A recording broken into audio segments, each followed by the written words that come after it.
Nilagay ko na rin yung santol. Tinanggal ko yung buto.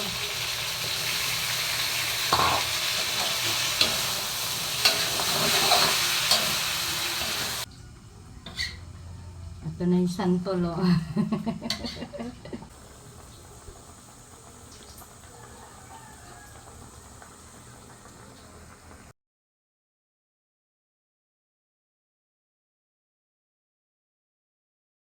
Ayan, magluluto na tayo. Try natin magluto ng sinampalukang manok.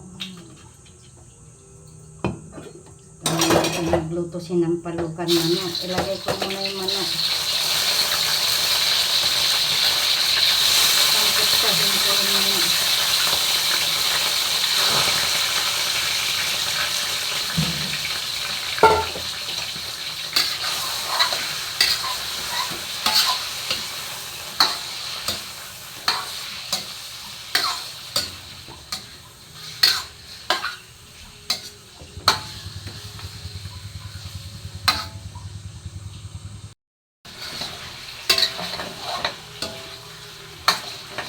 Ayan, nasangkot siya na. Nalagay ko yung luya. At yung bawang. Nakasan ko yung apoy para maluto yung rekado. Kahit hindi naman maluto yung rekado, sabaw naman ito.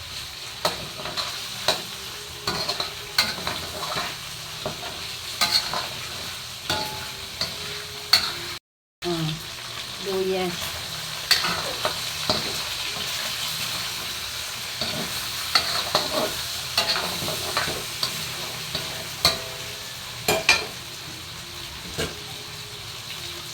Lagay ko na yung sayote. Nalagay ko na rin yung santol. Tinanggal ko yung buto.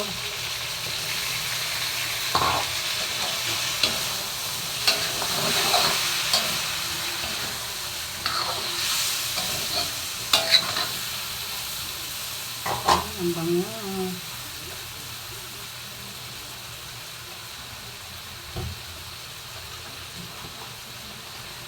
Lagyan na natin sabaw.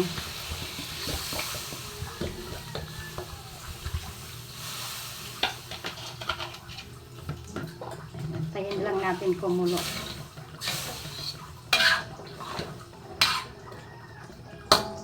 Ayan. Dagdagan ko pa yung sabaw para lulutuin pa yan.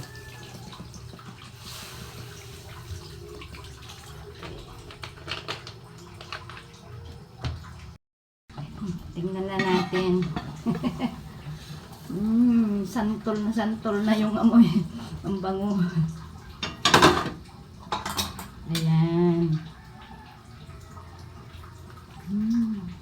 Hindi ko nadidikdikin yung santol kaya yung sabaw nangangamoy santol na.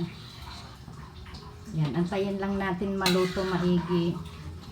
Ay, tikman ko. Tikman ko kung lasang santol na. Oo nga. Masarap din pala malagyan ng santol. Mas masarap sa sampalok.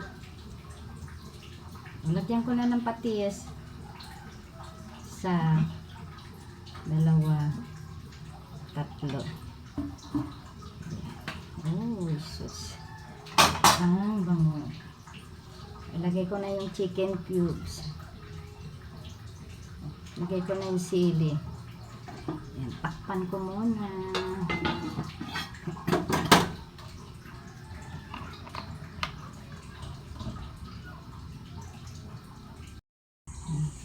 Tignan na natin. Wow. Santol na yung amoy. Ayan, natutusok na natin. Okay na. Okay na. Okay na. Yung sayote. Ayan, natusok na yun. Okay na. O, lagyan na natin ng tak-tak-tak. Para lalong masarap.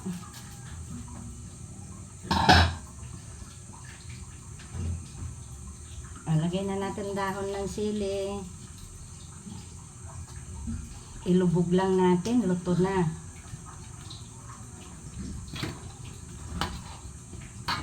Wow.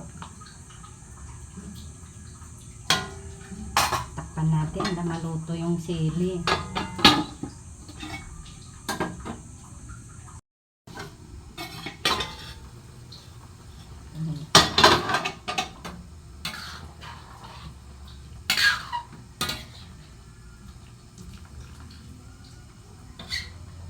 Ito na yung santol, oh.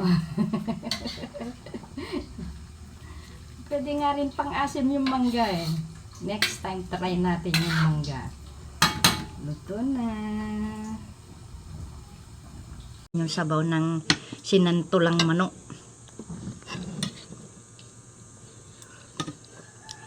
Wow, sarap. Tama lang yung asim niya. Yung sampalok na bunga, mapapangiwi ka sa asim. Itong santol, tama lang. Tikman natin yung santol na naluto na. Nandun pa rin yung asim niya, pero hindi ka magngingiwi. Tikman natin yung manok na nasantolan.